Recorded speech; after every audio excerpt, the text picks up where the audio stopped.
Sustentáculos, por José Eli da Veiga.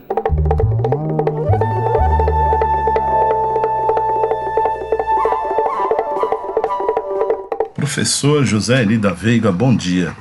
Qual será o tema de seu comentário desta quinta-feira? Bom dia, Quinto, bom dia a todos. Hoje uma ótima notícia, porque consta que a USP está estudando a possibilidade de que na leva dos próximos professores que serão contratados ao longo do ano que vem, provavelmente, um pacote que giraria em torno de 250 vagas, dessas 250 vagas, 50 seriam reservadas para que as unidades tivessem professores que pudessem ensinar o desenvolvimento sustentável como temática e especificamente os Objetivos de Desenvolvimento Sustentável, os 17 ODS, que sempre é bom repetir, estão num capítulo da Agenda 2030.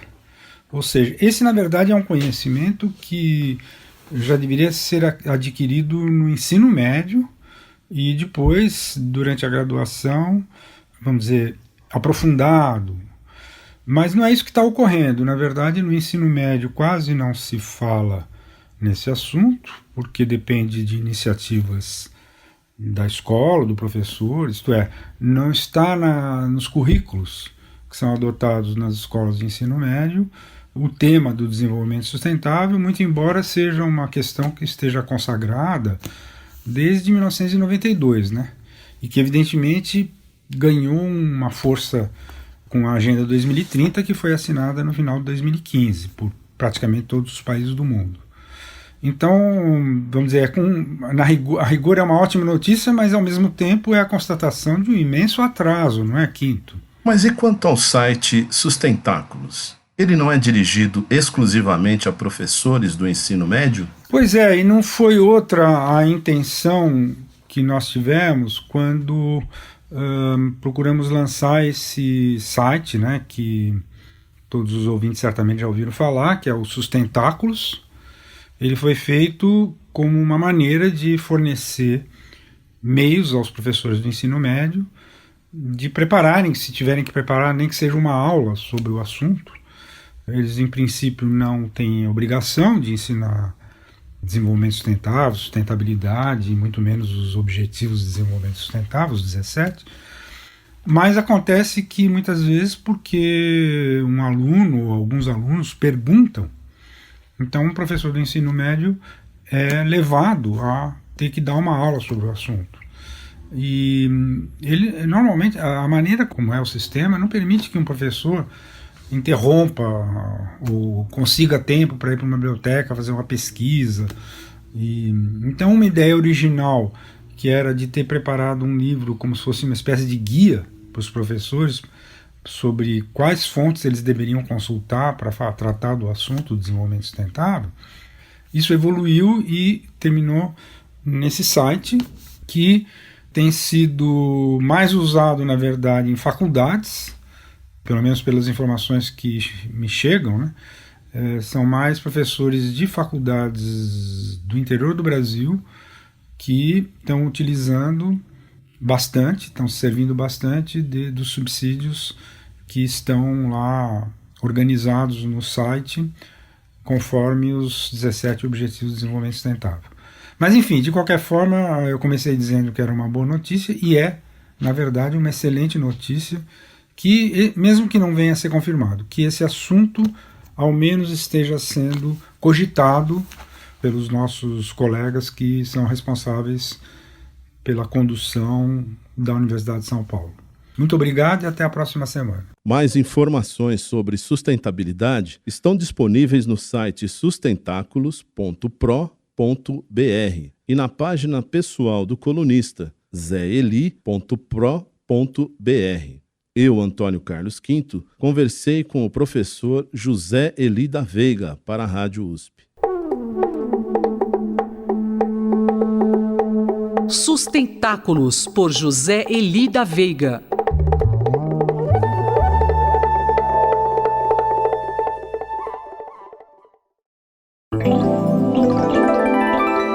Cidade para Todos, por Raquel Ronick. A professora Raquel Ronick está na Suécia apresentando o seu novo livro Urban Warfare, publicado em inglês pela editora Verso. Ela é professora convidada na Universidade de Uppsala, onde participa de encontros com estudiosos da questão urbana e faz visitas a conjuntos habitacionais.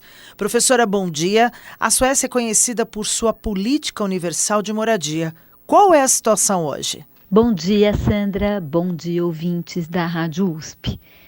Pois é, a política de moradia da Suécia é um exemplo para o mundo e uma referência, né? Por quê? Porque, na verdade, no período do pós-guerra, e particularmente entre 1965 e 1974, o governo lançou um programa muito massivo de construção habitacional, é o tal do programa de 1 milhão de casas, que para esse país que é muito pequeno, realmente tem um enorme impacto. E essas casas foram distribuídas por todas as municipalidades que tinham desapropriado todas as áreas em volta das cidades para poder receber essas construções.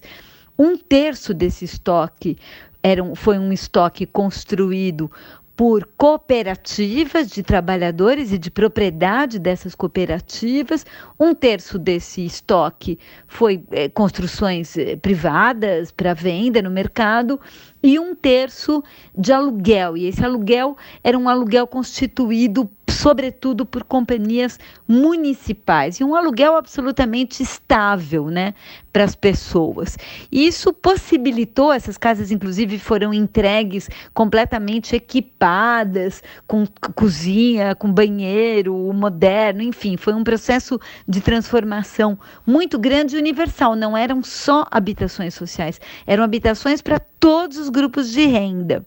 Infelizmente, assim como em outros lugares onde isso aconteceu, a partir do final dos anos 70, mas principalmente a partir dos anos 80 na Suécia, uma parte desse estoque acabou sendo vendido, e vendido mais recentemente para investidores financeiros globais, como Blackstone, e esse estoque começou a ser renovado, até porque havia uma necessidade de reforma para adaptação dos novos estándares de construção, e no momento em que foi renovado, o que está acontecendo hoje, que está ameaçando inclusive o direito à moradia de pessoas aqui, é que a partir da renovação os aluguéis começaram a subir muito e muita gente não está mais conseguindo pagar esse aluguel. Professora Raquel Ronick, isso quer dizer que temos uma crise da moradia no país? Pois é, Sandra, não é exatamente uma crise de moradia, porque a pressão por novas moradias não é tão grande e, de alguma forma, o estoque existente ainda consegue acomodar, mas o que está começando a se verificar, e sobretudo em áreas que concentram muitos imigrantes, é uma superocupação dos apartamentos, uma degradação dessas condições de moradia e, sobretudo, o movimento cooperativista, né? Inclusive o Sindicato dos Inquilinos, que historicamente negociou esses aumentos dos aluguéis, começou a perder muita força, e isso começou a ser estabelecido pelo mercado, aumentando também a desigualdade de renda no país.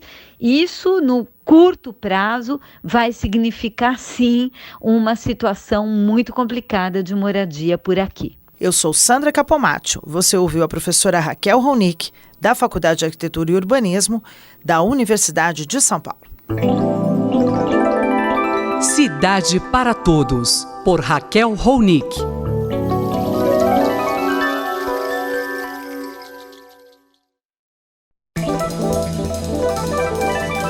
Poder e Contrapoder, por André Singer. Professor André Singer, a imprensa tem noticiado a possibilidade de que o presidente saia do partido ao qual ele está afiliado. Como é que o senhor analisa isso? Olha, é uma Situação interessante, porque, de fato, nós estamos chegando agora perto do final do primeiro ano de mandato e o presidente tem tido muitos conflitos com o partido, né? Começar com o ex-ministro Gustavo Bebiano, que era a figura-chave, que acabou sendo demitido no começo do ano. E agora, aparentemente, o que ocorre é que o presidente Bolsonaro está procurando se afastar das denúncias relativas a um esquema de candidaturas laranjas do PSL, justamente o partido ao qual ele está afiliado, em Minas Gerais, que teriam desviado dinheiro por meio de Caixa 2 para a própria campanha do atual presidente da República. Essa tentativa dele de se afastar do PSL para, digamos, se ver livre do envolvimento com essas acusações, dizem respeito ao fato de que ele fez uma campanha contra a corrupção, uma campanha toda baseada na ideia de que os partidos do campo da esquerda, da centro-esquerda, eram partidos corruptos, etc., e que ele então vinha para limpar a política brasileira, e fica muito ruim para ele pertencer a uma sigla que está envolvida também com denúncias de corrupção. Agora, o problema é que essas notícias não são novas, né? Na verdade, são notícias que vêm repercutindo na imprensa também desde o começo do ano, e tudo isso vai produzindo uma situação que não é confortável para quem precisa ter uma base, tanto parlamentar, quanto social, quanto política, para continuar governando. E quanto disso tudo representa de desgaste para o presidente Bolsonaro? Eu diria que vai havendo um acúmulo de desgaste, né? Em si, cada um desses episódios não são suficientes para produzir uma situação de ruptura. Porém, se nós formos somando tudo, né, o isolamento social, que já foi conversado aqui na Rádio USP, que aparece nas pesquisas de avaliação do governo, o isolamento no Congresso Nacional, no qual a base governista não é o suficiente para dar uma latitude para o Executivo. Então, nós temos ali no Congresso uma iniciativa mais da parte da presidência da Câmara, da presidência do Senado, do que da base governista. Temos uma dificuldade importante na área econômica, embora aí talvez sejam os únicos sinais um pouco mais positivos nos últimos dias. Há economistas falando de pequenos sinais de recuperação econômica, vamos ver se isso se confirma. Os problemas com os militares, que também são um grupo importante no apoio a Bolsonaro e que também demonstraram ter atritos com o presidente. Os problemas com a imprensa, os problemas com os movimentos sociais de vários tipos, movimentos ambientais, movimentos de defesa dos direitos indígenas, dos direitos humanos de maneira geral e assim por diante. Ou seja, um conjunto grande de conflitos, desgastes e, digamos assim, problemas, né, que na soma final acabam, pelo acúmulo, produzindo uma situação de enfraquecimento do governo. O que não é propriamente uma novidade, nós temos falado sobre isso ao longo de todo este ano de 2019, mas, à medida que tudo isso vai se acumulando, em algum momento, né, poderá haver uma situação objetivamente mais difícil para a continuidade do governo. Obrigado, professor. Até a semana que vem. Muito obrigado e até a semana que vem. Esse foi o cientista político André Singer, que conversou comigo, Gustavo Xavier. Poder e Contrapoder, por André Singer.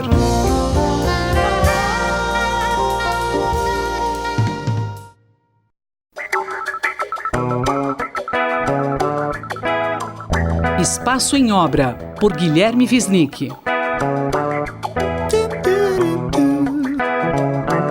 Olá, professor Guilherme Wisnik. Qual o tema do seu comentário hoje? Oi, Márcia. Então, hoje o meu comentário é sobre o documentário Privacidade Hackeada, no original em inglês Great Hack, que é um documentário que está na Netflix, foi feito para Netflix agora em 2019, e é sobre a empresa Cambridge Analytica, que é essa empresa como o próprio Alexander Nix, que foi o CEO da Cambridge Analytica, define, uma empresa de comunicação orientada por dados, né? Isso é, uma empresa de propaganda e de atuação pesada no campo da política através da manipulação de dados.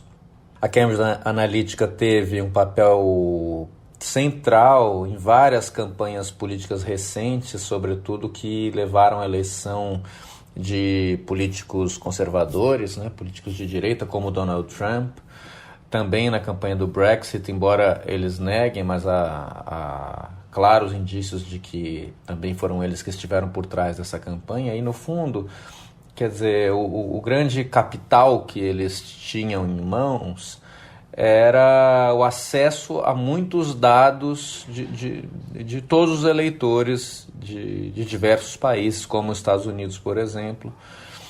A gente sabe que depois eles tiveram presença importante também aqui no Brasil, no caso da eleição de Bolsonaro, mas isso não chega a entrar no filme. Eles expropriaram esses dados pelo Facebook, extraindo dos usuários através de um teste de personalidade pelo qual era permitido a eles coletar todos os dados dessas pessoas que respondiam ao teste e de todos os amigos, entre aspas, dessas pessoas, isso é, montando uma rede gigantesca, potencialmente total.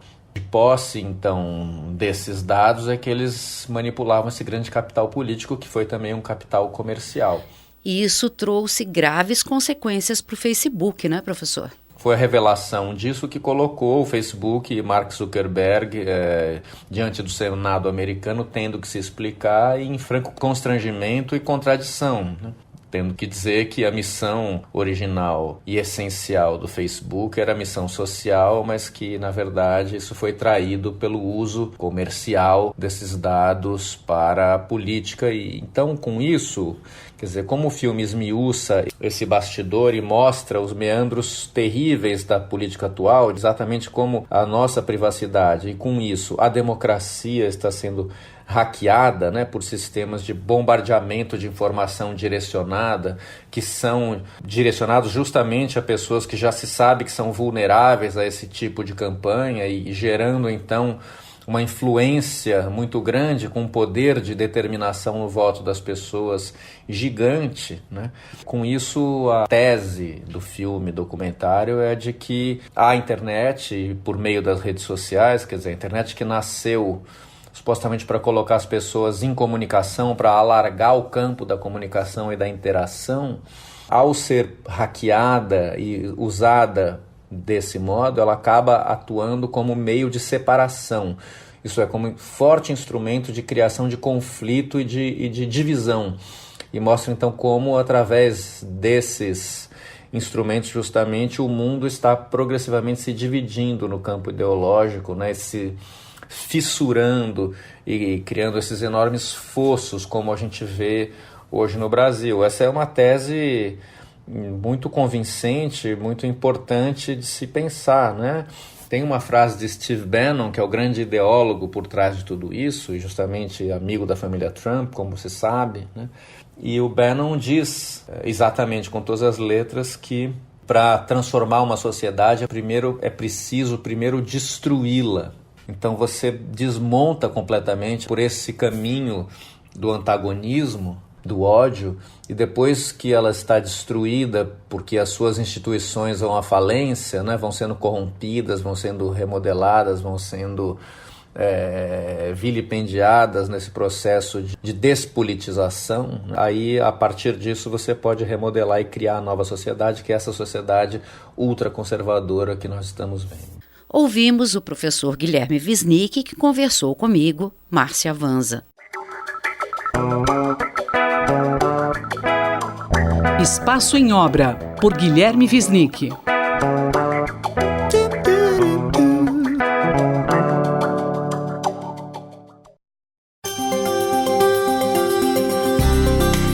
Saúde Feminina, um jeito diferente de entender a mulher, com o Dr. Alexandre Faisal. Rádio USP trazendo para você o momento Dr. Alexandre Faisal. Dr. Alexandre, o senhor é médico, ginecologista, traz sempre pesquisas interessantes, pesquisas científicas, faz parte do Departamento de Medicina Preventiva da Faculdade de Medicina da USP. E hoje sugeriu da gente conversar sobre AIDS. Faz bastante tempo que eu não ouço sobre esse assunto. E isso que eu quero te perguntar. Ainda em tempo de AIDS, os jovens paulistanos estão fazendo uso da camisinha? Muito boa questão, né, Miriam? Mas antes da gente responder, eu queria te falar dos esforços das políticas públicas voltadas para o controle da epidemia da AIDS, inclusive no município de São Paulo. A epidemia vem regredindo, mas há exceções. Por exemplo, a faixa etária masculina dos 15 aos 29 anos. Né? Do outro lado da moeda, dados nacionais indicam que 94% dos indivíduos sabem que o preservativo é a melhor forma de evitar a transmissão do HIV. No entanto, 4 em 10 indivíduos usaram preservativo na última relação sexual. Para responder essa pergunta, um estudo nacional foi conduzido por pesquisadores da Faculdade de Medicina da USP, Universidade Católica de Santos e Programa Municipal Estadual da AIDS do ST, que eles tentaram avaliar a prevalência e os fatores associados ao uso do preservativo na última relação sexual. Então, eles realizaram um inquérito de base populacional com jovens de 15 a 24 anos residentes aqui no município de São Paulo. O estudo faz parte de um projeto que é a pesquisa de conhecimentos, atitudes e práticas na população residente no município de São Paulo e foi realizado entre novembro de 2013 e janeiro de 2014.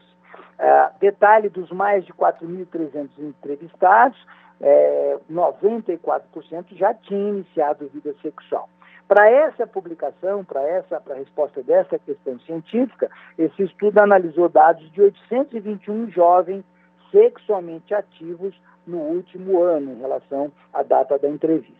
E aí os resultados mais significativos, Miriam, mostram que o uso do preservativo na última relação se associou com não ter sido casado, ao uso de preservativo na primeira relação, receber preservativos gratuitos para ambos os sexos. Para os homens, adicionalmente, um parceiro casual no último ano e parceiro do mesmo sexo. Já para as mulheres, adicionalmente, iniciar a vida sexual após os 15 anos. Um dado interessante, como mostram as pesquisas prévias, a camisinha é, de fato, amplamente reconhecida como uma importante forma de proteção da AIDS. Doutor Faisal, e quais outros aspectos merecem destaque nesta pesquisa sobre o uso de camisinha por jovens paulistanos? Bom, alguns aspectos merecem destaque, incluindo o padrão persistente de uso da camisinha, que se estabelece quando há uso no início da vida sexual. Então, se inicia usando camisinha, há uma tendência em manter o uso da camisinha na vida sexual posterior. Um outro aspecto também bastante interessante é o padrão de uso associado à percepção de risco, né? Que ele é mais, porque a gente nota que é um maior uso em relações casuais, né, ocasionais, extemporâneas, e menor uso entre as pessoas casadas, né?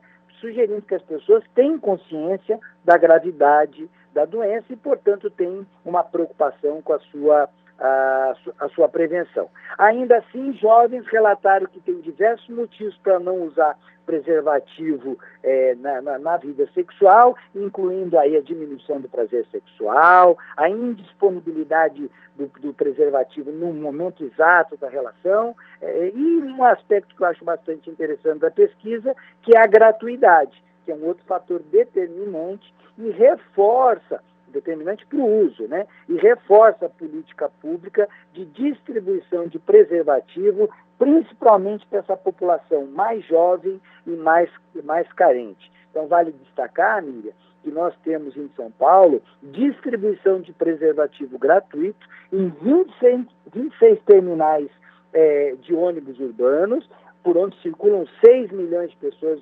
diariamente. Só para dar um outro dado, em 2016, nesses mesmos terminais, foram distribuídos 30% dos mais de 75 milhões de preservativos gratuitos, mostrando que é uma ideia bem interessante e que o jovem aproveita entre a sua ida e vinda de casa e do trabalho para lembrar que o próximo momento de prazer tem que ser acompanhado do uso da camisinha. Muito obrigada, doutor Alexandre Faisal. Eu sou a repórter Miriam Ramos. Doutor Alexandre, que você ouviu aqui, é médico ginecologista, pesquisador científico do Departamento de Medicina Preventiva da Faculdade de Medicina da USP. Você ouviu o Boletim Saúde Feminina, um jeito diferente de entender a mulher, com o professor Alexandre Faisal.